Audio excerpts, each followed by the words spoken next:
Hi friends, ఇన్స్టెంట్గా మనము దోశ కావాలంటే ఇలా గోధుమ దోశ వేసుకోండి.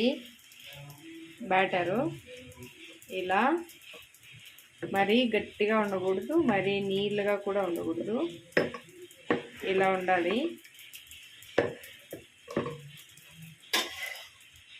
చాలా చాలా టేస్టీగా ఉంటుంది.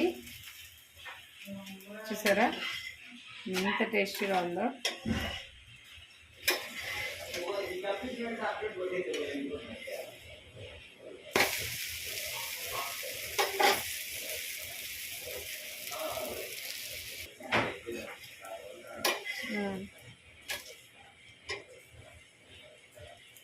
చాలా మృదువుగా చాలా బాగుంటుంది. ట్రై చేయండి.